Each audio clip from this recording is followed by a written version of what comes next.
Due to COVID-19, this meeting will be conducted as a Zoom meeting pursuant to the provisions of Assembly Bill 361, which suspends certain requirements of the Brown Act.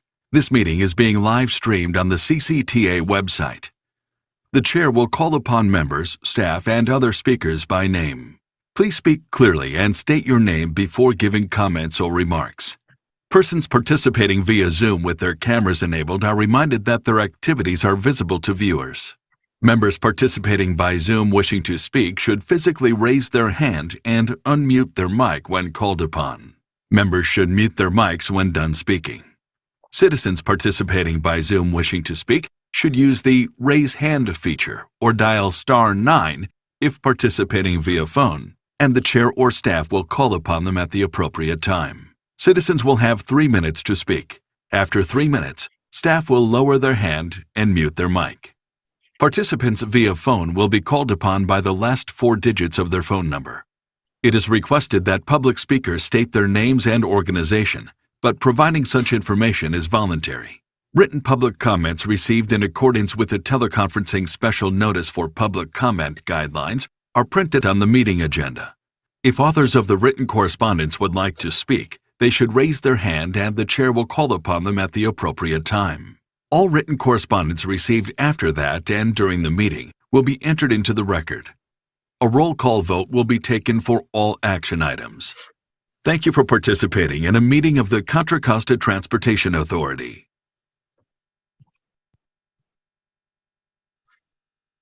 Great, thank you for that video. Terry Ann, can you please conduct the roll? Yes. Member Banker, Present. Member Bristow. Here. Thank you. Member Carr, Here. Member Moriarty, Here. Member Wayne,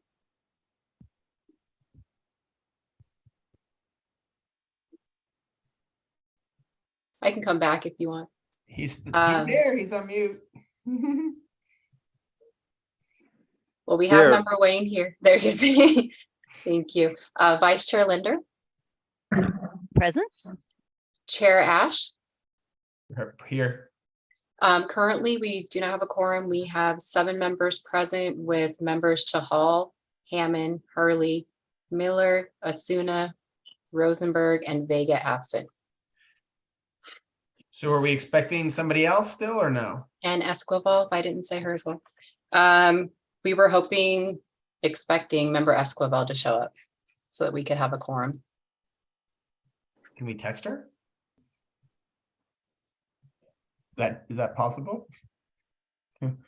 Jackie, call- you want to look up see if we have her cell number on the Can we roster? call a friend like in what was that with Regis Philman? Sure, I can do that. I'm going to put Thank myself you. on. Okay, we have some member changes. We have 2 new members. Member Marie Asuna from the city of Oakley, who is not able to attend this evening, and member Keith Wayne from the city of Martinez. Member Powell's from the city of Hercules, his term has ended and he has resigned. Member Wayne, could you provide a brief introduction to who you are and Yes, Keith Wayne. I'm retired from Caltrans, 30 years there. I was a transportation planner. Did a community planning and IGR CEQA review. Great, thank you. The next item on the agenda is public comment. Members of the public are invited to address the committee regarding any item that is not listed on the agenda. Please refer to the teleconferencing special notice for public guidelines. Terry Ann, have we received any public comments? We have not received any written, and we do not have any public with us this evening for verbal comments. Okay, that concludes our public comment items. The next item on the agenda is the consent calendar, which includes the summary of actions from September 28th, 2022, and acknowledge of the member attendance log. Are there any changes or comments from the committee? Have we received any written public comments? No written public comment, but if we could postpone this till later in the agenda to see if we get a quorum. Sure. Do I have to officially table it or we just come back to it? We'll just come back to it, yeah, later on after the regular agenda items. Regular agenda items, okay.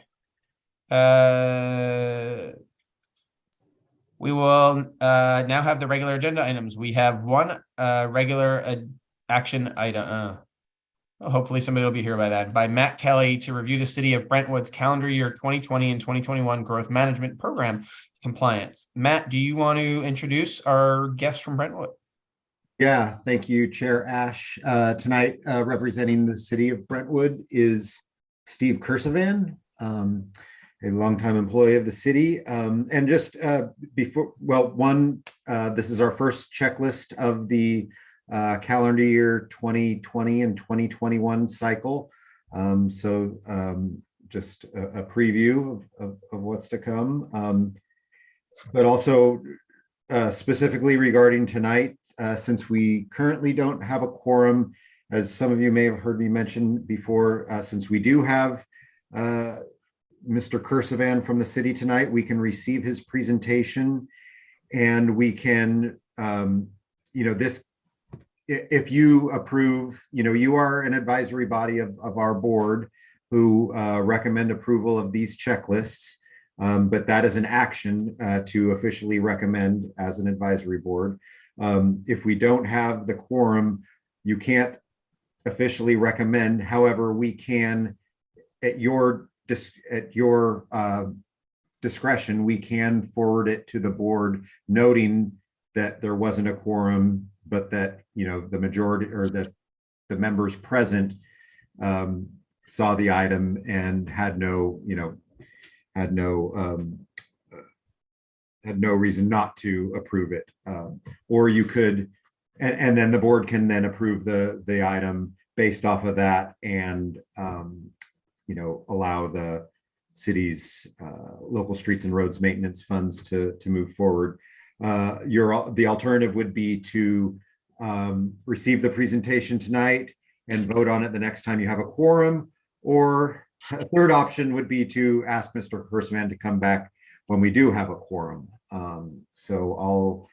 I think we should move forward with the presentation and then based on if we have a quorum at the end, decide what to do, if that makes sense to everybody. So unless anyone wants to object, I think we can just receive Mr. Kursavan's presentation and ask him any questions you might have. So I'll turn it over to Steve. Sure. Everybody can hear me okay? Yep. Wonderful. So thank you, committee members and CCTA staff. I do appreciate you guys listening tonight and considering going forward, even though you don't have a quorum. I'm the traffic engineer for the city of Brentwood. I have been the traffic engineer here for the last 17 years. So if you do the math, this is my 8th checklist. It doesn't mean it's right or better than anybody else's. It just means I'm the poor guy who got stuck doing it 8 times. Anyway, let me, you have it in front of you. Let me go quickly over kind of what's going on in Brentwood. Don't know that it's much different than everywhere else, but from the housing standpoint, and remembering I'm the traffic engineer, from the housing standpoint, Brentwood has recently seen a little bit of a shift in that the 2 biggest projects currently under construction are both apartment complexes. We have the Silvergate apartment complex off O'Hara Avenue at 166 units, the Amber Lane apartments right off of Highway 4 near Lone Tree and Sand Creek at 288 units. So a little more than 450 units of apartments. From the single family home, other than what you see in your report, we do have the Walnut Villa project, 77 homes located on Walnut Avenue. The interesting thing about this particular one was that this came to us in the middle of COVID. And as you are all aware, traffic volumes, at least in Brentwood, basically disappeared. So it was very difficult to get any kind of a traffic study. So we worked very well with TJKM and the developer to come up with mitigation measures, which included the extension of a regional trail and the construction of a brand new traffic signal at an intersection that needed it. And we were fortunate that Shea Homes didn't rely on a traffic study to dictate the fact that we needed the traffic signal, and they actually believed the city's traffic engineer, which doesn't always happen. The other one in the housing market is the Brentwood Country Club, which is adjacent to Somerset, which is 86 homes. From the transportation standpoint, as I mentioned before, COVID basically eliminated traffic problems. And I've been a traffic engineer for almost 30 years, and the last two have been the highlight of my traffic engineering experience. It's been absolutely beautiful. Nobody needs stop signs. Nobody needs red curb. Nobody needed speed bumps, and there were no traffic issues. So it was like a 2-year paid vacation. But don't tell my boss that. From the transportation standpoint, the biggest current project in Brentwood is what we're going to call the Sand Creek Road extension. This is an extension being built in conjunction with the city of Antioch that's going to hook up Sand Creek from Highway 4 out to Deer Valley in Antioch, direct access to the Kaiser in Antioch, and to Costco, which is coming to Brentwood. We just received the plans yesterday. They intend to be open by November of 23. This will provide a second way into Costco, which is located in the Home Depot Trader Joe's shopping center, which also has an In-N-Out burger. So if I can make this work, then I think I can retire knowing that I've pretty much handled everything I could. The city street system continues to be one of the best in the Bay Area with a PCI of 82, pavement condition index of 82. And other than that, we're slowly getting back to where we were before. Kids are back in school. People want speed bumps, and for some reason, everybody who calls me is always on the wrong side of the red light and not on the green light, and there's a problem with my traffic signals. But anyway, it's kind of nice to get back into it after a kind of a 2-year sabbatical. With that, if you have any questions of me, I will try the best I can to answer them for you, and thank you for your time. Yeah, and do we now have quorum? I've noticed. Okay, great. Yes, we do have So, quorum. Nobody leave without telling us so we can get our 2 or 3 action items done, please. So I have 2 questions. Specifically, what are you using your funding for? Is it for those projects you were naming, or was that the developer fees? That's my first question. The funding that comes from Measure J goes into our PMP program, the pavement management program, which occurs every summer, typically a combination of grind and overlay and slurry seal, which kind of gets back to our PCI of 82. We're very proud that our roads are noticeably better. Even my daughter, who was going to school at Sonoma State, came home one day and said, "Wow, I really noticed the roads in Brentwood are better than Sonoma." I was shocked. So all of this money goes straight into the PMP process. Great. And you have a number of farms that are still out there. I'm just curious to get your take on, is anything protected? What's the development plan? Or if you could just educate the rest of us in the county about what's going on out there. That is a very, very good and very timely question. The last ballot in November had Measure Q, which basically placed a moratorium on the future development of anything considered open space. The biggest part of that was the Deer Ridge Golf Course, which went under and now sits there basically vacant with the rumors of development. So that passed by the voters. So now we have an overlay that is not going to allow future development. We do have farms. Very, very few are actually within the city limits. They actually sit just outside the city limits. But we still take pride in our U-pick. And that one weekend, Memorial Day weekend in May, don't come to Brentwood to U-Pick because it is an absolute mess. But it's nice to go out and get cherries and peaches. But the farmland is secure, and Measure Q passing continues that trend over all current open space. Member Bristow, you have a question? Yes, I do. Steve, you were mentioning that there were, I think, 88 homes on Walnut Avenue. Is that Walnut Avenue or Walnut Boulevard that are being built? I should have known better. It's Walnut Boulevard. It's at the intersection of Walnut Boulevard and Continente Avenue. It's 77 or something homes, and and as part of that, one of the conditions of approval was a new traffic signal, which will be turned on Friday. Anyway, yes, Walnut Boulevard at Continente. Yeah, because that Walnut Avenue is just a little teeny tiny street, about a half a mile north of that. That is the Scortino Ranch. Am I correct that they're building 78 homes? No, this is Shea Homes. It's called. It was originally called Walnut Villa. I believe it's now called Orchard Grove. Scortino is at the intersection of Sand Creek and Brentwood Boulevard, which is also built out, but that's been in for a few years. This current one at Walnut and Continente is literally under construction with maybe a handful of homes occupied. But like I said, the beauty of this one was that we were able to forego any kind of an analysis, and they agreed that a traffic signal was warranted. In fact, it gets turned on Friday. So it was a win-win. Okay, and then I just have one more question. The Sand Creek connection that is going to go out to Kaiser. Do you have a construction overhead in the process?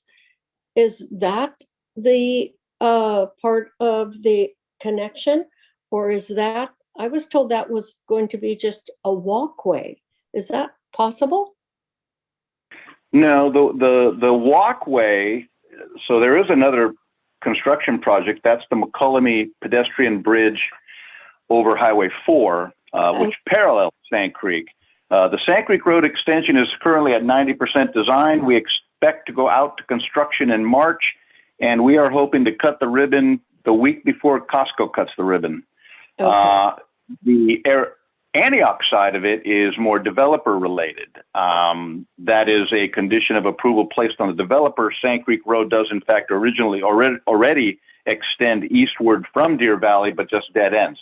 So they're going to bring it up to their limit line.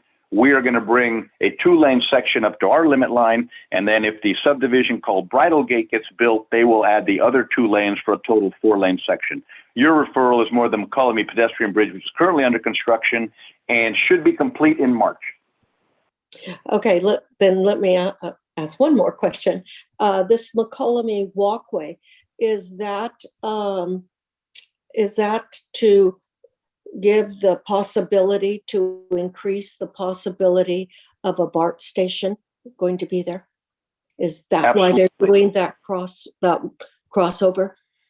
That's not the only reason. The real reason is that when the Highway 4 Bypass Authority built the bypass, they bisected the McCullamy Trail. A condition of approval or a mitigation measure was placed upon them that they have to reestablish that crossing. They have chosen to do that with a bridge. So this is a 16-foot wide pedestrian and bicycle bridge, which will literally, when and if BART ever comes to Brentwood, will literally be a passageway from the east side of the freeway to the west side of the freeway and the BART station. And because of the possibility of BART in the future, we actually took this bridge and widened it from an original 10-foot width to a 16-foot width and added that so that bicyclists and pedestrians could coexist, because we envision that some of the parking for BART will be on the east side, and they'll use this bridge to get to the BART station. Oh, wow. That's creative. Thank you. Every once in a while, I get one right. So Thank you. Vice Chair Linder and then Member Moriarty. Claire? Thank you. I had a question about Sand Creek extension. So it's going to Costco and Kaiser, which is great. But my question is to what's the access to people not in cars? And along with that, I believe I saw another street widening on Lone Tree, which is a high-speed corridor. And I wanted to know what robust protections are going to be for people not in cars. Thanks. So you're talking to Steve Kersavan, who happens to bicycle his way to work every single day and was 2013 Bicycle Commuter of the Year in Contra Costa County. So I am fully aware of this. Congratulations. The Sand Creek Road extension is built as a 4-lane roadway with 8-foot bike lanes, but those bike lanes will be built with a 5-foot lane and a 3-foot buffer. We have currently gone to this same design on our streets. When I got to the city of Brentwood, the standard design for a bike lane was 8 feet. And I told them the problem with 8 feet is people don't know it's a bike lane and they drive in it. So we have already started our transition to converting those 8-foot bike lanes into a 3-foot painted strip with a 5-foot bike lane. Sand Creek Road will include bike lanes in both directions as well as sidewalk.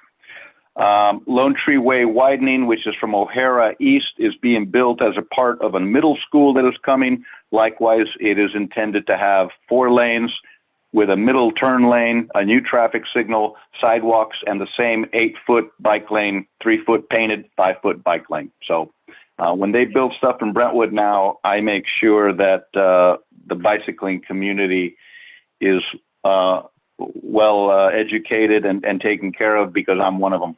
Okay, noted. Thanks. My follow-up for that is if it's a 5-foot buffer, you would know this better than I, but I think Caltrans has a minimum for putting in vertical elements, and I'm a bike commuter too, so I'm a big fan. Like the faster, the higher the road, 4 lanes, any vertical bumper, bollard, whatever mitigation is my 2 cents. So yeah, that came to me. That's been brought by me. I have a concern with it from this standpoint. I've seen these. I've seen curbs that separate bike lanes from through lanes in I believe it was in Cotati. My fear with that is not everybody on the road is a good bicyclist or someone who's been out and done it a number of times. I envision families, and I don't like the idea of being able to hit that curb and possibly flipping over. One thing we are looking at is, rather than a vertical, is kind of a sloped asphalt that leads to a raised bike lane that, in case of an emergency, can be accessed by a car. Part of the reason for that also is you always have the driver who gets a flat tire, runs out of gas, or a police officer has to pull somebody over.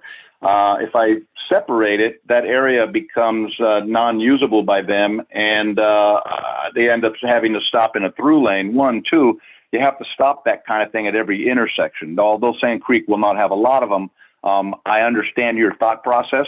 And one thing we are looking at, like I said, is a raised bike lane with a slope between the through lane and the bike lane. But for now, because we just can't go and add the asphalt, what we've done with our existing bike lanes is the 3-foot painted buffer. noted. Thanks. Okay. Member Moriarty? Yeah, I was looking at the very end of the packet that the city sent in. There's a annual reporting form for how the Measure J money was spent. I'm looking at the one for the 2021 year. And it started with a balance of 1.3 million, and 2021 the city got another million. And then 350,000 were spent on local roads, leaving a ending balance of 2 million. So it looks like just a small part of the Measure J money is getting spent. And I was just wondering how you're able to have such high quality pavement with, looks like you're getting too much money. You're so efficient with how it's being spent. Yeah, and I apologize. I have asked the finance department how this works, but well, I mean, we definitely spend it because our pavement index has been in the 80s all this time, and I'm not sure how that recording goes down, but if that answer is needed, I would have to get with my finance department and figure out what's going on. But I know that for this packet, it's already been estimated that we get 1.3 million, and I already have people asking me how we're going to spend it, and I kind of told them, you might want to just wait a month because I haven't really finished everything yet, but I don't have the exact answer as to why that number shows 300,000 when I know our contracts go out to bid for grind and overlay and slurry seal, and they're in the millions. So I would have to get that I'd have to get an update from my finance department. Yeah, I don't think an answer is needed. It was just so different from what I'm used to seeing, because here in Pinole, our roads aren't in great shape, and it seems like there's never enough money to keep them, to maintain the pavement. And sometimes, remember more, sometimes I notice that a jurisdiction will have a couple of years of not spending a whole lot, and then a couple of years of spending way more than their annual allocation, just depending on their CIP and their pavement plans and things like that. So maybe in 2022, that big balance of 2 million got used up, you're saying? Can't say I won't speak for Steve, but it could be. I've seen that with other cities. Yeah. So that's kind of relevant, right? Like, are they adequately using the money? Now, Steve, it sounds like you believe you're using the full budget. Your roads are clearly some of the best in the county. But Kent, we're saying there's somewhere there's an accounting error, and it may be that it's an overlay of years, right? Is that what we're?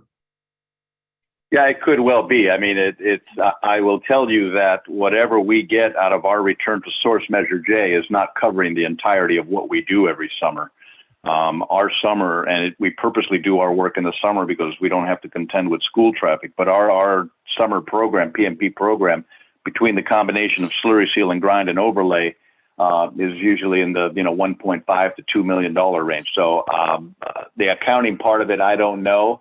I don't have the money in my desk drawer, and I guess you'll have to take me at my word. We're spending it. That's why we get these roads at latest at 82.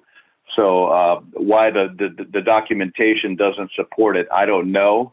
But I'm going to make a note of it because if I'm still around in 2 years, I don't want to have to answer that question again. I want to know what's going on also. I'm probably going to look into that. Member Carr, you have a question? Just an observation. If you go up one page from the one that seems to suggest there's a healthy ending balance, there's actually negative expenditure on local streets and roads. So I think Matt's probably onto something, that there's something quirky going on with the accounting. And that is somehow weaving its way through this information at the end and giving us cause for confusion. And I just did poke around in my files, looking back to fiscal year 18-19, the city spent 1.6 million in LSM funds on slurry seals. So it does vary year to year, and sometimes there's a balance, sometimes there's a negative balance, sometimes in between. So Matt, as a clarification question, can we ask Steve to have his finance team? So Steve, you don't have to do the work, but you're asking them to sort of clarify, like, when the money was being spent. And it's okay, right? Sometimes we get it, the years don't line up, or the bill comes late, and things like that. But if we can get a letter from your finance department clarifying this, I think that would go a long way. Can we pass this, Matt, with saying before it goes to the board that we will get a letter from their finance team? So I just, Chair Ash, I just want to clarify what the question is. I don't know if the concern is that there's a ending balance of $2 million? Because most every city has an ending balance, a positive ending balance. They're always carrying over money to the following years. Where's the question that they actually spent 358,000? I'm not sure what the question is. No, okay, then we feel like we know where the money is. Yeah, I mean, right now I'd say the most recent fiscal year says they've got, what's the most recent one? 2021 says they've got 2 million in the bank. And that's okay for them to have that in the bank. That just means they're probably saving up till the next big round of slurry seal. Got it. But Okay. I would say, I keep your eye on it, and maybe make a note to yourself, say, hey, let's see what Steve shows us next time. But yeah, you'll as you see the checklist come in, you'll see some cities have 5-6 million in the bank at the end of a particular fiscal year. It's just a lot of the times they save up for a big pavement rehab program or some bigger project that they want to spend the money on, but they still do have to spend at least their, they have the MOE they have to deal with. So they're at least spending local funds in addition to Measure J funds. Okay, thank you for clarifying. Do we have any other questions for Steve then? And we don't have a Brentwood member on. Does somebody want to, oh, wait, do I ask for public comment first? Sorry. We have no public comment, written or verbal. Great. Would anybody like to make a motion at this time?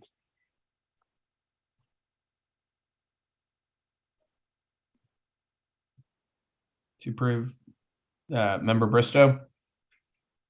You're mute.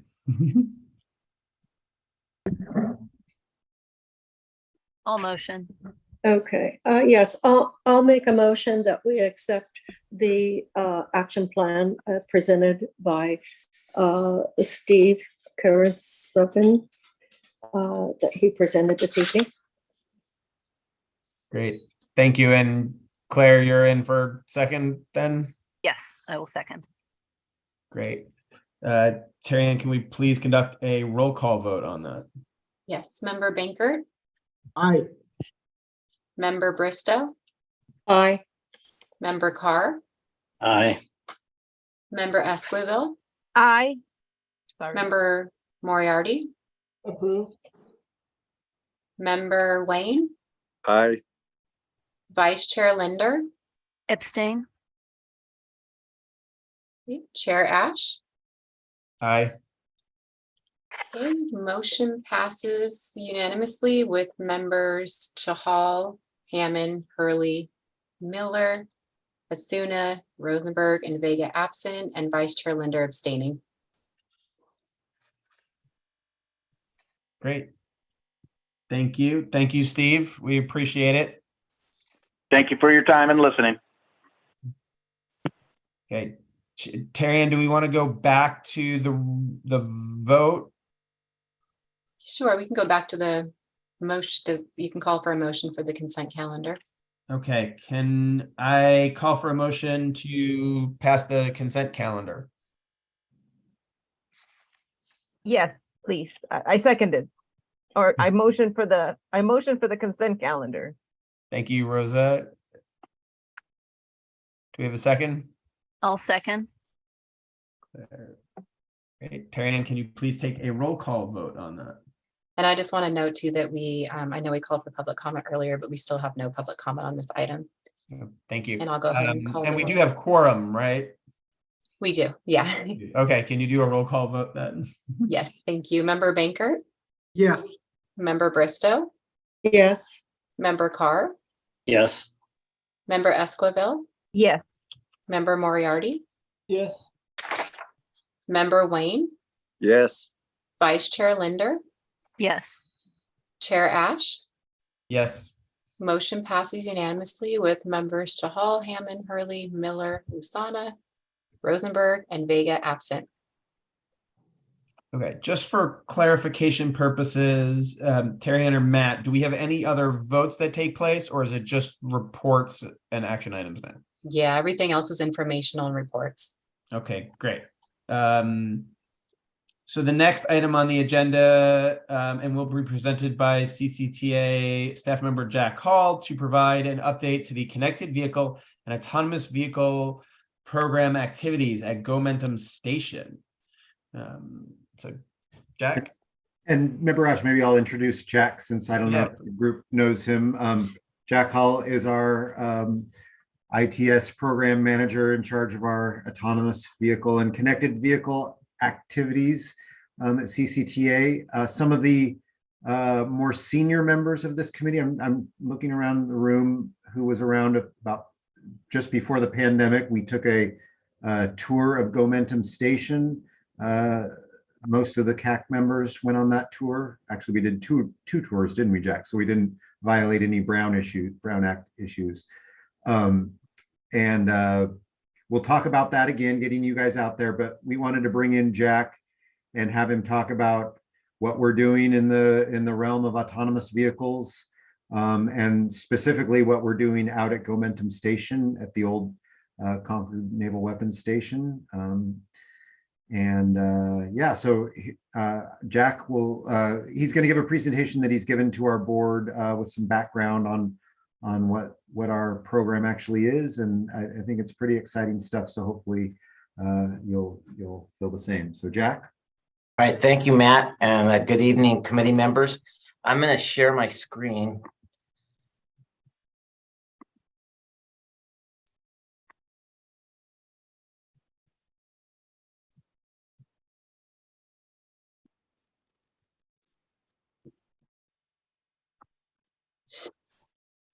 Okay, is that good, Matt? It's in now. It's great. There you go. Okay, all right, perfect. Yeah, it takes a little bit of a delay. And in case any ITS stands for Intelligent Transportation Systems, and that can include signals, street lighting, a whole number of things. And so tonight I'm going to present. Actually, I'm going to do a little bit more than just Gomentum. Also talk about some of our autonomous vehicle projects that we have going. So let me see, that should have gone down. There we go. Okay, so we started, this is in the summer of 2016, we took delivery of 2 Easy Mile shuttles. They're made in France by Ligier Motors. We got a grant from the Air Quality District. These are electric vehicles. And the idea here is to take transit to any kind of transit hub. A lot of times we talk about BART, but then these are a first and last mile option where you can get into the vehicle and then go to like a mass transit, like a BART station.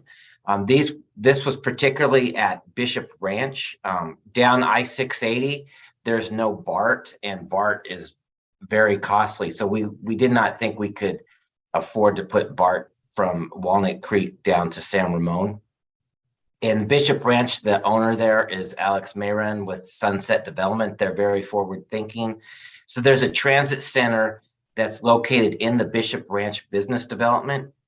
And the idea was to take a bus, rapid transit, or just a bus from the Walnut Creek BART station down to Bishop Ranch in the transit center. And then you would get on a shared autonomous vehicle and then go to your different office buildings. So we still are working on that, and I'll get to that in a little bit. But that project has gone, again, we used our air quality money, and basically we stopped because of lack of funding on that. Next, we got what's called these Ollie shuttles. They're made by Local Motors, which is an American-made company. And we were successful in getting a couple grants. So we got a grant from FHWA, which is the Federal Highway Administration, and also one from the Federal Transit Administration. One of the requirements is that you have vehicles made in America. And so currently, here's these vehicles, or these companies kind of come and go quite a bit in the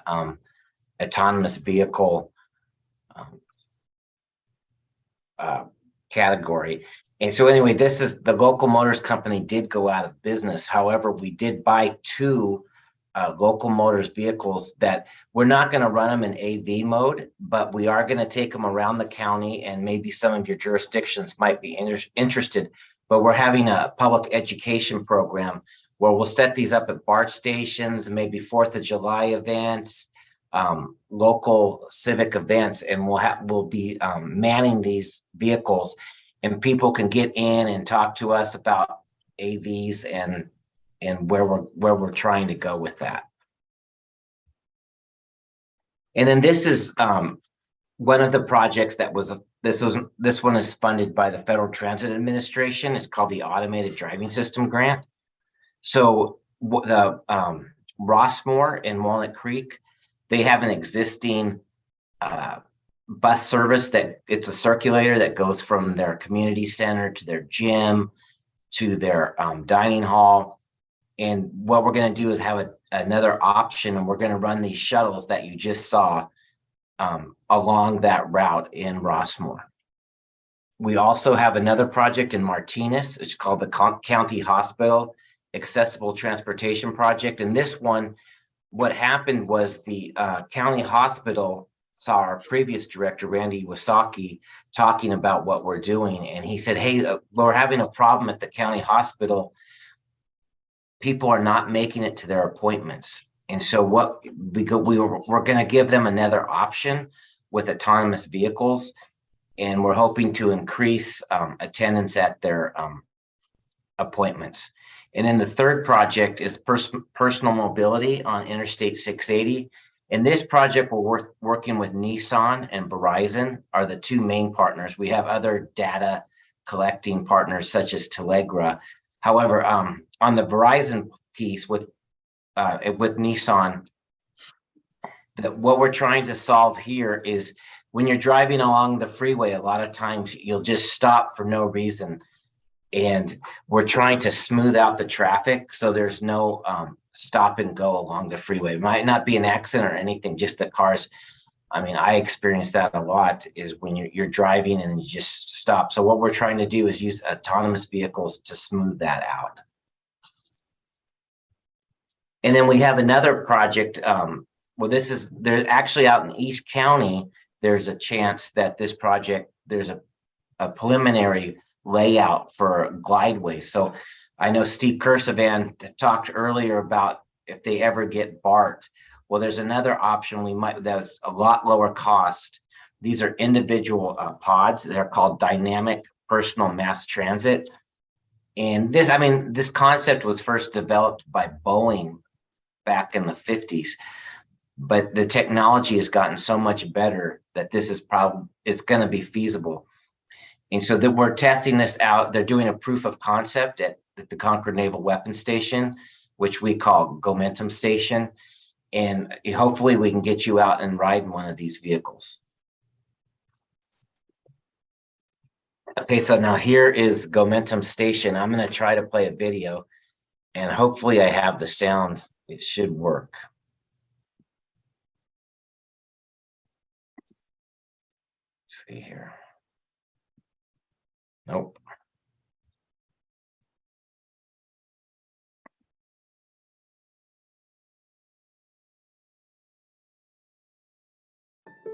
Welcome to Gomentum Station, a private and secure 2,100-acre proving ground for connected and automated vehicles, conveniently located in Concord, California, 35 miles from San Francisco.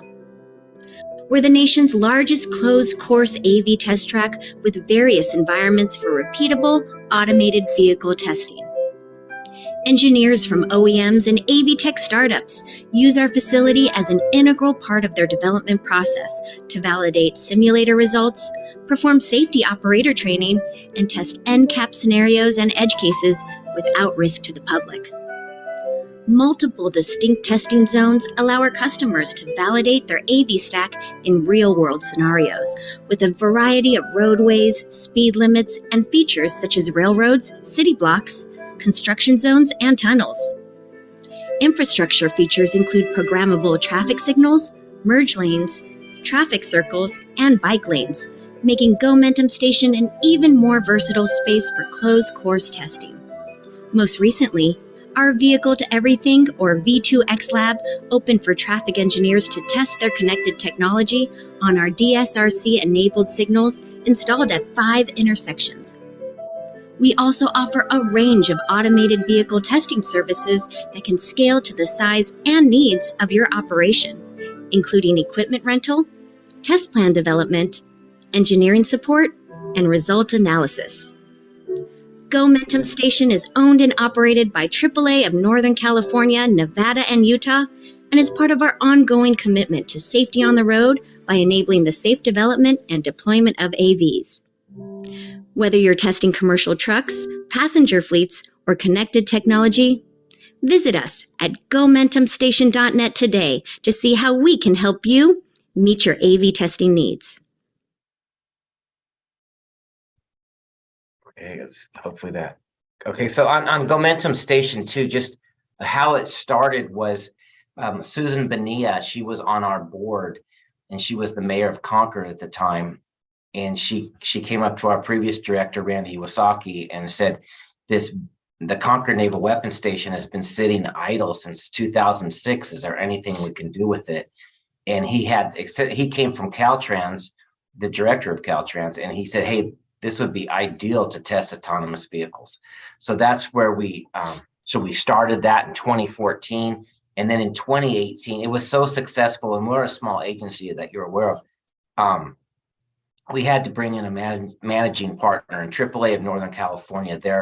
Their vision and their mission kind of align. It does align with what we're trying to do. So they were a perfect managing partner, and they're doing a great job. And I'll talk a little bit more about that later. Some of the things that we've done, we've resurfaced 340,000 square feet of pavement. So you can't put down new pavement, but you can overlay the pavement. And we got a grant from the state of California on that. It was a $3.5 million grant, but we needed to match that with another 1-to-1 match. And what happens there is the people that come out and test, the different companies, they pay the matching fee. And we talked about the video talked about the traffic signals there. What we have it's called the Signal Lab. And so when you're driving in a connected vehicle, so you don't want to show up at a intersection in the middle of the night and the light's red and you have to wait for it to turn green. So what we're trying to do is have the car talk to the traffic controller and have it turn green in the appropriate times. But then also at different cities, a lot of cities use different vendors for their traffic controllers. And so you could be driving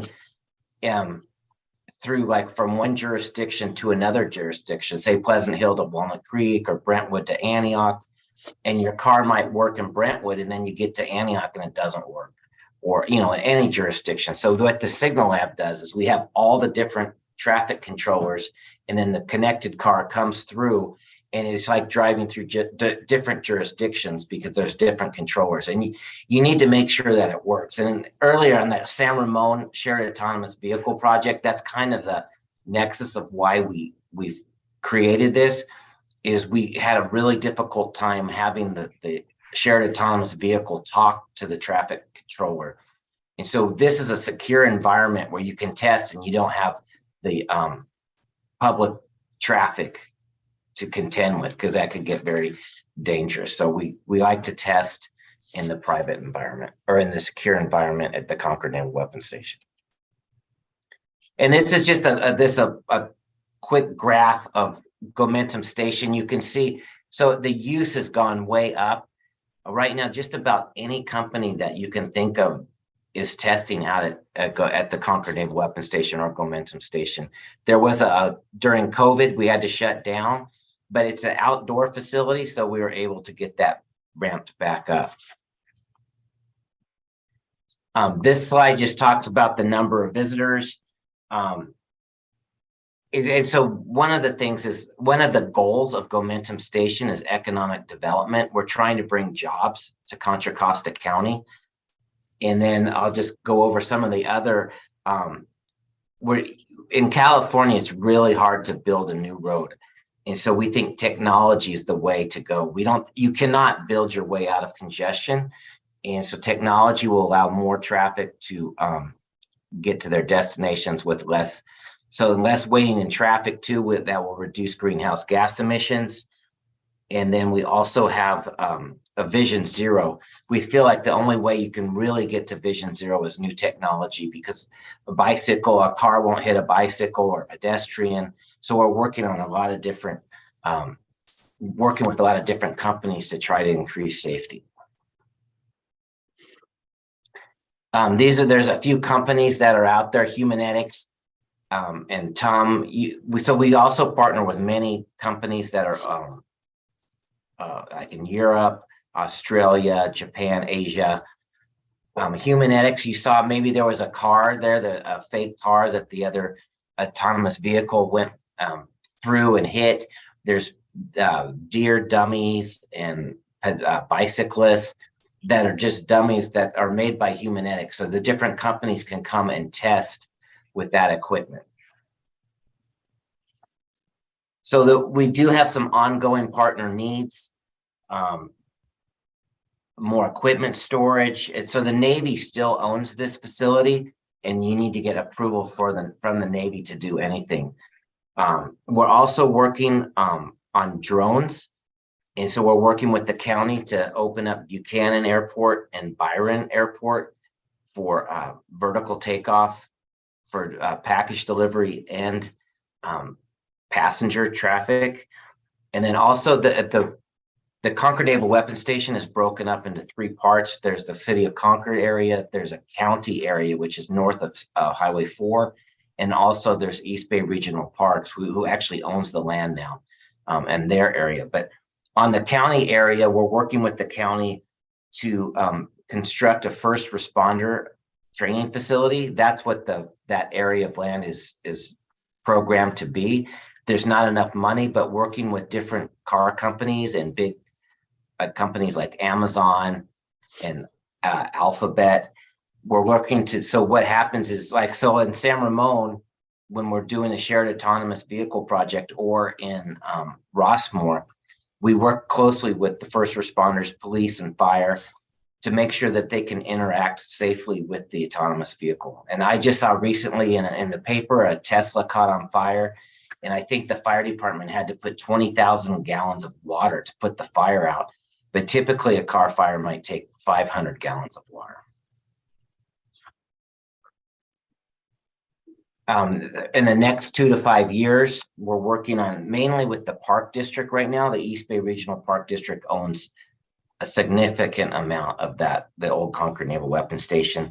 So we're working on Bailey Road to improve. There's an intersection, Kinney Boulevard is a spine road that goes through the base, and then it intersects with Bailey Road, and the intersection is at a skew, and we're going to make that a safer intersection for the Park District, because to the south of Bailey is the first area where the Park District wants to open up for people to go out and hike. Also, we're working on a corporation yard for the Park District. There's an existing building. Right now, they lease a facility in Pacheco, and there's a building at the base that is exactly the same footprint. And so we're working to improve that. And we would use that as a test facility for like the next 10 years. And then they would get a brand new corporation yard that they don't have to lease like they do in Pacheco. And also they want to build a interpretive center so people can come and see about the base. And also there's the Port Chicago disaster when the ship blew up. And so they're going to build an interpretive center. And then we're going to help. And actually, Glideways is the company that has the test facility out there. They're going to try to improve that with their own money, with the understanding they can use it for the next 10 years and then give it to the Park District. And that's, when I say 10 years, that's probably actually the base. Well, that's my next slide. I'll just go to it. Sorry about that. Investing in the future. Before this meeting, I just got done with the meeting with the city of Concord and Concord First Partners. And so they're going to be developing the base. But the area where we test is probably they said it's a 40-year build out for the Concord Naval Weapons Station. And where we're testing is the way out there. So 10 years from now, that's still going to be in the same situation as bunkers. So there's a good opportunity to keep testing. Some other opportunities that we're working on is a data center. These the autonomous vehicles really generate a lot of data. And so we're working with a company named Nautilus that actually puts their data centers on barges, and they use the water to cool the server racks. And it's very environmentally correct. And so that's one of the opportunities. But there's many opportunities out there, and we meet with a lot of people, and mainly that's more on the economic development side, but also trying to reduce congestion, increase safety, and reduce greenhouse gas emissions. So thank you, and I'd be happy to answer any questions, and I'll stop sharing.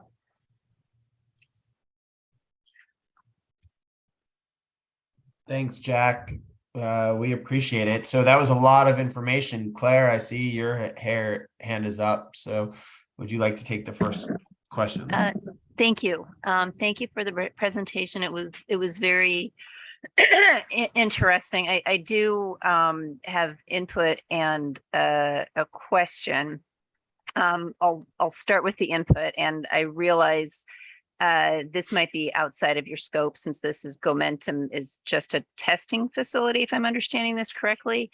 But recently, San Francisco has had all kinds of problems with self-driving taxis or cars. They were kind of individual vehicles. One stopped on a Muni line, and then another time, San Francisco police officers pulled one over. There was no one at the wheel. It just drove away.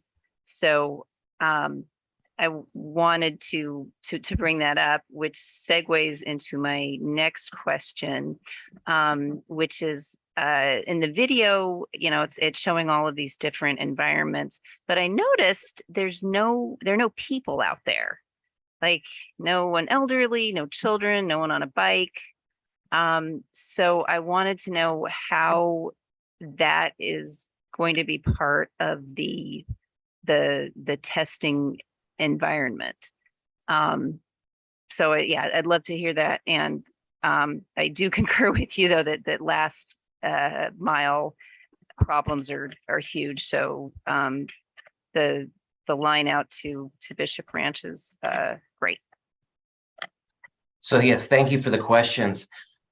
So you mentioned the incidents in San Francisco. So those companies actually do test at Gomentum Station.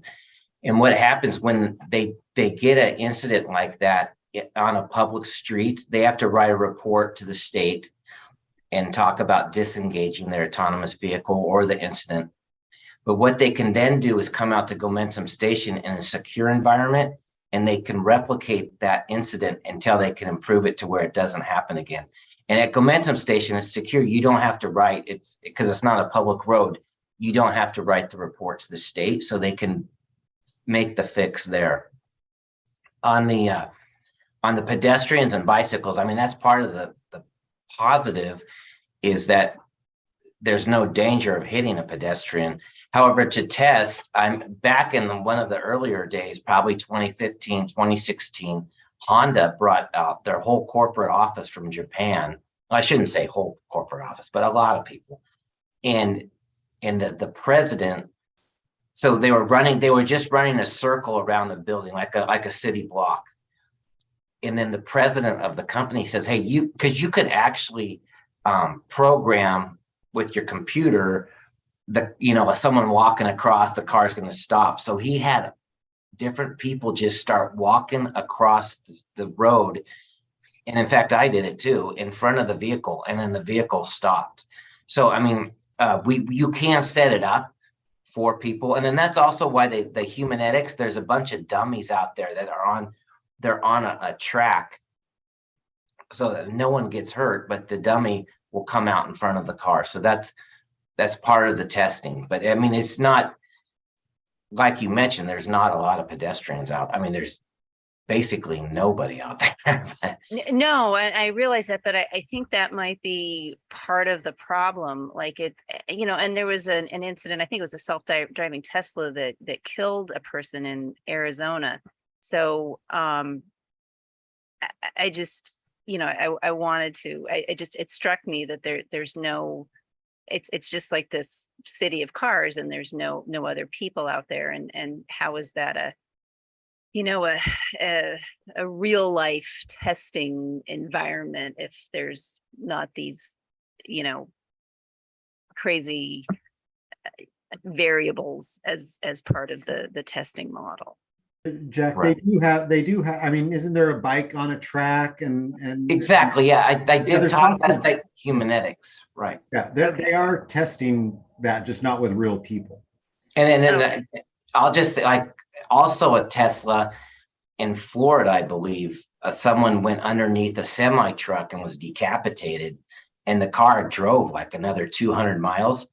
Well, they actually test that at Gomentum. They have a semi come across the road, and then they have the Tesla come up to it. So, so what happens is when these incidents occur on a public right of way, they try to solve the problem in the secure environment.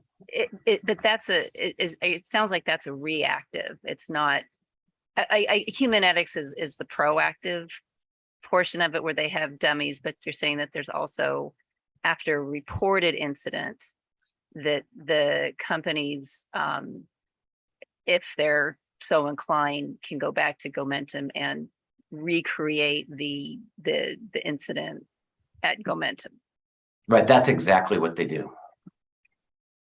Okay, I There's- see. I just Claire, hoping they have separate agreements with the state and San Francisco to be able to actually be on the streets. That has nothing to do with Gomentum Station.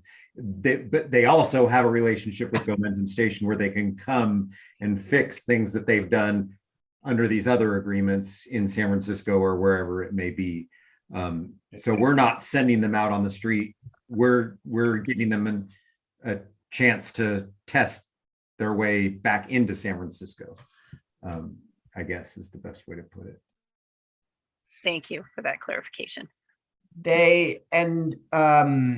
Jack, there's different levels of autonomous vehicles, right? And there's one level that's before you get to the street traffic where you're worried about the kid chasing the ball into the street. And then there's the fixed, and the course is trying to provide them that fixed level of service, right? And that ability to test, but not that full scale life, right? That's, I think, where Claire's asking the questions, and maybe you can explain that a little better than I just did. Well, there are different levels of autonomy. And I just saw an article this morning that Volvo is going to have a level 4. So level 4 means you don't, the person could be sleeping, and the car will get you there. So in the article, Volvo said they did not like level 2 and 3, which is where the driver still has to pay attention and take control. So there are different levels. I'm not really sure how to answer your question, or just there's different levels. Different companies have different approaches to how they're going to implement this. And again, so those shuttles that we have, the shared autonomous shuttles, those are what are called level 4. They don't require a driver at all. Okay, other questions, comments from the team?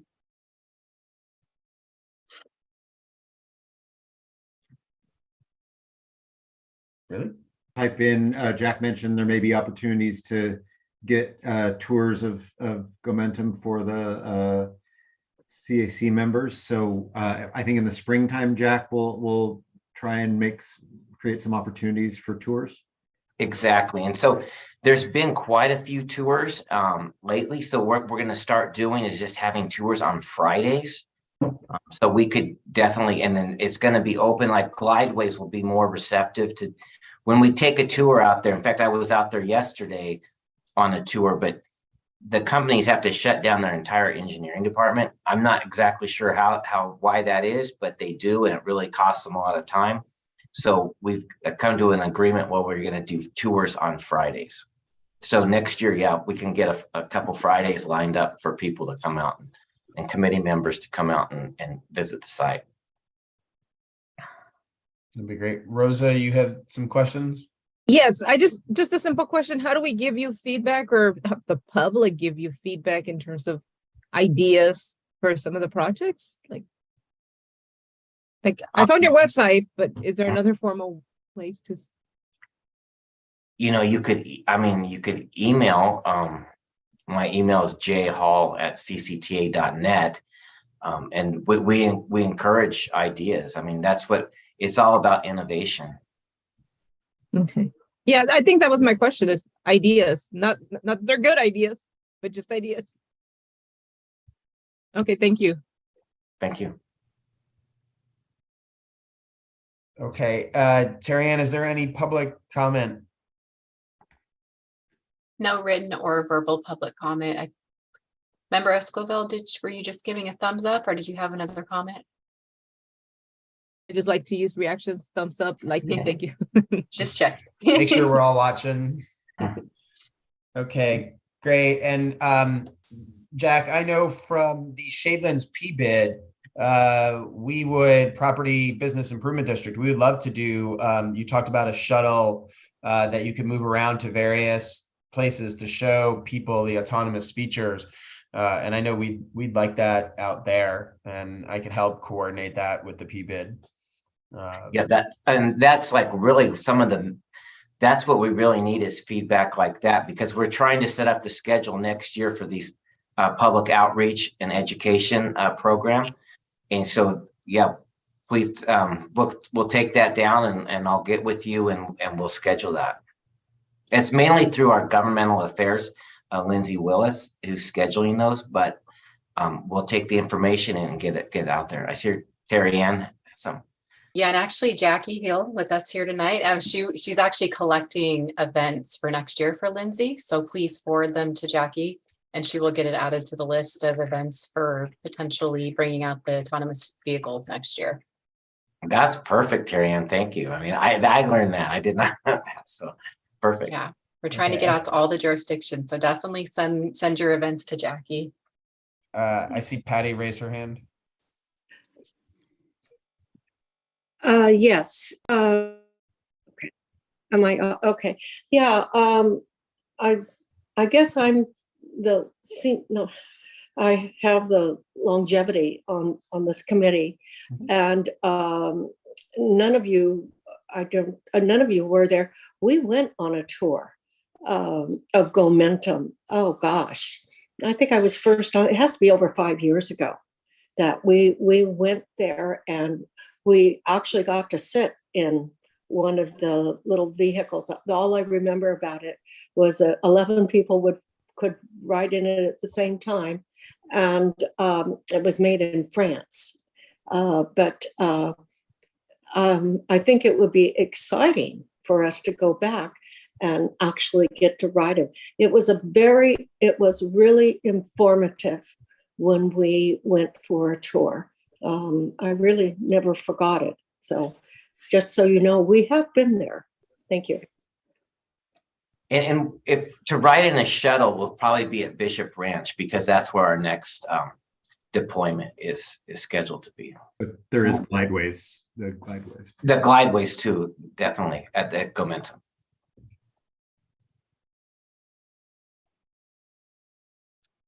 Okay, thank you, Jack. The next item on the agenda is a discussion of the CAC bylaws and governing ordinances, which will be presented by our very own Matt Kelly.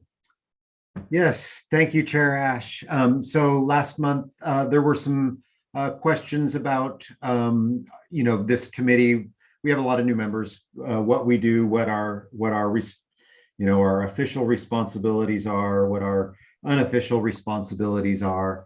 And so I had Jackie include the bylaws of the CAC in your packet, as well as the ordinance that kind of set this, that established this this committee. And it goes all the way back to Measure C. Measure C was our 1988 original sales tax measure for Contra Costa, and that formed CCTA. We're now operating under Measure J, which was passed in 2004 and enacted in 2009. And not a whole lot changed between Measure C and Measure J in terms of the Citizens Advisory Committee, but really this group is an advisory committee to the CCTA Authority Board, which is made up of 11 elected officials from around the county, representing most of the jurisdictions, but all of the subregions. And then we have some ex officio members and members that represent the county supervisors and the BART board.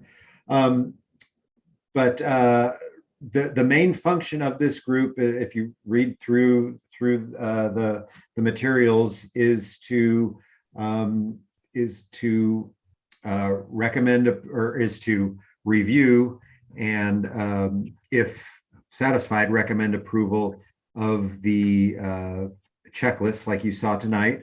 The checklist that every jurisdiction must submit every 2 years is one, how they demonstrate compliance with the growth management program. The growth management program is unique here in Contra Costa. We're really the only county with one like it in the state, where the jurisdictions have to do certain things in order to receive their local share of Measure J, which is 18% of Measure J, that they can use on their own local transportation needs. You heard a lot about slurry seals today and potholes and pavement plans. And that's a majority of what the cities do use it for, but a lot of cities use it to fund transit improvements and bike ped improvements. So it can really be spent on any transportation activities within each jurisdiction. So the primary role is to review those checklists. As I told you guys, I think it was at our last meeting, we do try and get we meaning staff, work with the jurisdictions all throughout the year to make sure they remain compliant with the growth management program and that they're doing all the things they need to do to remain compliant. And then when they submit the checklist, we work with them to make sure that everything's in order.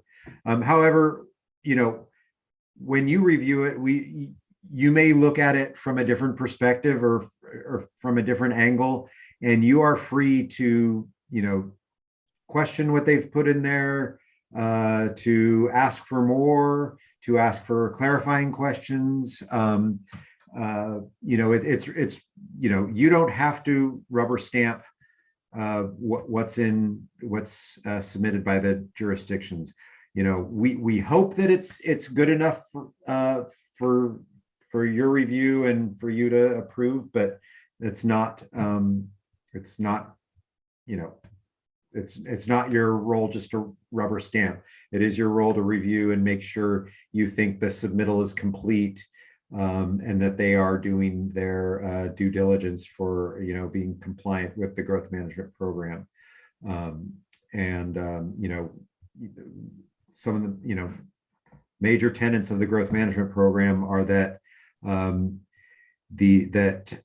new development will occur within the urban limit line. Each jurisdiction has adopted an urban limit line as part of the growth management program, and that all new development will take place within that to eliminate the need for new transportation infrastructure, as well as sewer, water, electrical, police, fire, garbage, all those things that are taxing on a community when you develop outside that urban limit line. It's also so that development pays for itself in terms of transportation, that it's mitigating its impacts on our local routes of regional significance. Those are kind of some of the main components of the growth management program that the cities are responsible for implementing locally and demonstrating through the checklist. So if you have questions about contents of a checklist, you can reach out to me. You can ask the jurisdiction any questions you want, either in writing ahead of time or at the meeting. But like I said, that is our main role. However, another role of this committee is that you are here to provide input on things that are going on locally. So if there are issues related to transportation and kind of the whole housing land use, it's all connected. If you have issues that you want brought up to kind of a more regional level, you can bring those to us. Over the years, we'll have meetings with CAC members and our staff to go through issues that you're hearing about locally. We'll bring them to this committee if it's necessary, or we'll work it out with staff, our staff talking to your local jurisdiction, things like that. We also want you to provide input on efforts that we are working on, and we're always presenting different items to you guys, like our autonomous vehicle activities. But we also bring different studies that are going on around the county, whether it's a transit study in East County or Innovate 680 in Central County, or I've got on our radar to bring the San Pablo Avenue study that's going on in West County to you guys. But something I wanted to note that is coming up that we do really want to have you guys involved in over the next year or so is the update of the countywide transportation plan. Something that the authority does every 4 to 5 years is update our comprehensive countywide transportation plan. We gave you an update earlier this year on kind of what leads up to the countywide plan, which is our sub-regional action plans. And those action plans are really a main component of the growth management plan. That's where all these objectives are established locally that must be analyzed when new development comes in. The traffic studies that you see in the checklists, those are all done consistent with each action plan. So we'll be bringing those action plans to you early next year before they're finalized. And then that's what really kicks off the countywide plan update, is when we've finalized those action plans. You as a committee, you have it's within your discretion to set up subcommittees. In the past, we've had a growth management program checklist subcommittee where 3 or 4 people would take charge of reviewing the checklist for the rest of the committee. That's something that over the years all the members wanted, that role, and not just handing it off to a certain few. So that committee has come and gone over the years. If it's something you'd like to reinstate, we can talk about that. If there's another subcommittee, like if you wanted to establish a countywide transportation plan subcommittee where there are a few folks that were focusing on reviewing that and reporting back to the members, that's something you can do. I just wanted to give you guys a flavor of what or a summary of what you guys are your main kind of your legislative requirement is, or your advisory requirement is, and then what we ask you to do just as a member. That's not necessarily a requirement, but is part of your role representing your city.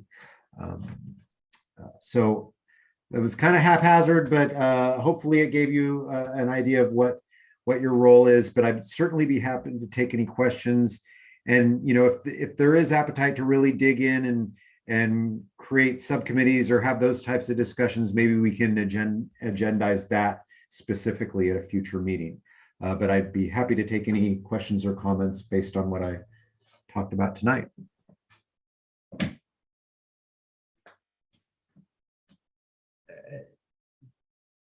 Vice Chair Linder? Thanks, Matt, for offering that and putting more on your already full plate. Mechanically, how would this work? I was, a longstanding issue seems to be the local housing element, that there's, never enough, particularly at, moderate income levels and below. And I don't want to create more work for folks, but it seems like that's worth digging into a bit. Can you talk a bit about, mechanics, like how often the subcommittee would have to meet, and what would we have our own agenda, or, a little more time to review? How would that work out? Yeah, basically, we'd have to kind of, with the schedule, carve out probably an extra week or so and get that the subcommittee members probably, a 2-week, turnaround on reviewing and providing any comments. So yeah, it wouldn't, I'd have to look back and see how it was done in the past, because it hasn't been done since I've been liaison to this committee, and see if they actually met separately or if they just received the checklist, in a timely manner, and then communicated amongst themselves before submitting comments back. I'll have to look into that. But generally, that's how it worked. The 3 or 4 people reviewed it with a little longer lead time than you guys normally have. You guys normally just have a week. Right. Oh, that's what I was wondering. And I take it like that's all Brown Act copacetic, if it's. We'll make sure, we would make sure it is. Yeah. So there's a certain number of people that there would be a limit on the number, and whether they could meet. Yeah. So it wouldn't be a majority of the board base or the committee is the idea. Yeah, it would be less than a quorum. Okay. So if there is interest, we can bring this back and have all the, that information together. Yeah. I think it has to be less than half of quorum under state. So in this case, it would be 3 people roughly. Yeah. Rosa, did you have a question? Do you mind giving me the list of committees or areas again? Like, I missed the list of subcommittees. So there's only been traditionally or historically been one subcommittee for this committee, which is the checklist subcommittee. But I did suggest that, if you, in the bylaws, you do have the discretion to create new subcommittees. If there's an issue that warrants one, and something I suggested, and it was just a suggestion, was or an example would be to a CTP, a countywide transportation plan subcommittee that could look at that over the next year as it gets developed. So okay, my feedback is okay. I just apologize to Terry on about me, just the logistics and reminders. I just need reminders a lot, that's all. Matt, does CCTA have any role in the and I forget the official initials, the housing requirements that the cities in the Bay Area particularly are facing? Yeah, so I did want to kind of circle back on that housing question. So, CCTA doesn't have a direct role in housing. We're a transportation planning agency and congestion management agency, but we do have this growth management program, which housing land use is a part of, which makes us somewhat unique. So however, as part of the checklist, the requirement is really just that, that the cities are compliant with state housing law. So housing and community development, HCD. So each city annually is required to report what they've been doing in terms of housing production, and in terms of meeting their RENA goals. RENA, for those of you who aren't in the know, is Regional Housing Needs Assessment. It's basically what each city's housing goal is, and they're required to zone for that housing. They're not necessarily required to produce all the housing, but they are required to report what they are producing, the number of permits that they are issuing. And that's where we see that reporting on the income levels that Member Linder was talking about. We see, how many low income, middle income, high income.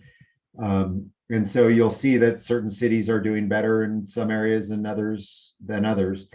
And I would say we can't dictate this agency cannot dictate how a jurisdiction builds housing or what housing it builds, but we do have, as part of the growth management program, there are requirements on how they analyze those developments, on how they mitigate those developments. So they do have requirements, but in terms of the number of units and the income levels, that is really something we don't have control over.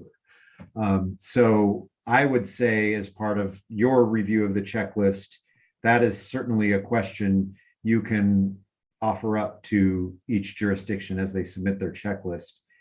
Because you'll look at some and say, oh, hey, they're doing great on affordable housing, but there are going to be some that you're going to have questions about when you see the numbers, no doubt. So that is something you can either submit in writing ahead to the local jurisdiction, or if you want them to be well prepared. I encourage local staff to bring in a planner, an engineer, someone who can speak to housing and kind of the public works transportation side. Steve, who you saw tonight, has been around long enough that he can cover both, but most cities do bring in folks covering all those departments so they can speak to that. But if you see something really glaring in their housing report and you want them to come in prepared to address your questions, feel free to submit a question to me, and I'll make sure the city is aware that you will be asking that question and to come prepared with an answer, because they know they've received those questions before, probably from their constituents. So I'm sure they will have an answer they can come in ready to share with you guys.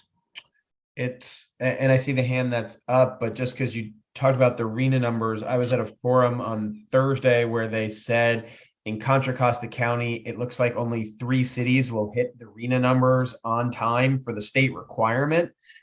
And if that's the case, I have heard MTC could withhold funds into cities as part of the punishment guidelines from the state. Is that correct, that transit dollars can be held back somewhere along the way?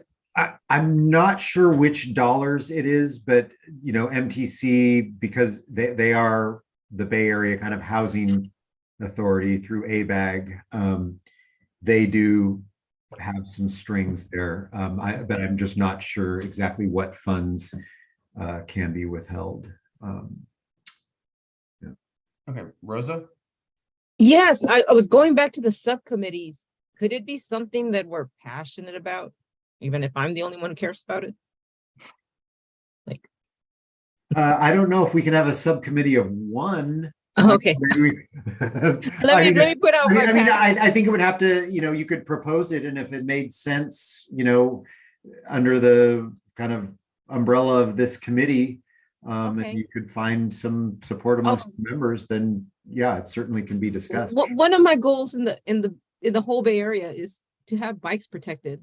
I'm just have a lot of bikes and I don't use them because they get stolen. So my idea is just more bike usage by protecting the property of the bike, like having systems in place so that people can keep their bike secure.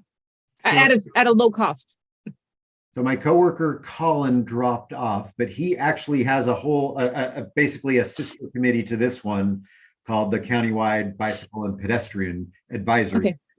So that's really their role to oversee our countywide bike and ped plan, and to look at what the local jurisdictions are doing in terms of local improvements and through our Vision Zero lens and the local road and safety plans we're working on. So I would say, we can get reports from that committee in this committee on any of those topics. Okay. But I would say that would probably be a better forum for bikes. For bikes, yeah. Okay. Or maybe I can join that one too. Hey, they are all looking for members at various times. I'm not sure if there's openings now, but it's So, Okay. well, staff, can you check and see what the openings and potential is and see if Rosa could do that? And maybe Matt, to that suggestion, have Colin, who did spend an hour and 33 minutes here, have him speak at one of the next couple of meetings, wherever it makes sense in the agenda, and give an update of what they're doing from his committee and his plans perspective. Sound good. I think I'm supposed to ask for Terry Ann, have we received any public comment regarding bylaws and governing? No written or verbal comments tonight. Thank you. Okay, so I could skip that. This concludes our regular agenda item. Does anyone have a summary report of the CCTA meetings in November and December that they would like to share? Anybody? The next item on the agenda is members and staff comments. I think we kind of did some of that. Do any of the members of the staff have anything they would like to share? I can just provide a brief update that our board will consider the conduct of meetings on December 21st. So right now that recommendation is for us to remain virtual for this meeting through January. So that will be decided next Wednesday. And then we're still taking it month by month. But we are looking at returning potentially in person for the March meeting. So just continue to be prepared for that. I believe the governor's executive order on the state of emergency ends February 28th. And therefore, doesn't matter what the CCTA board wants, because the legislature never passed the law. I think we have to all prepare to go back in March. Yeah, exactly. Right. That's exactly our reasoning. I look forward 2.5 years of being on this committee to meeting some of you in person. And we do provide dinner, so. Oh, hey.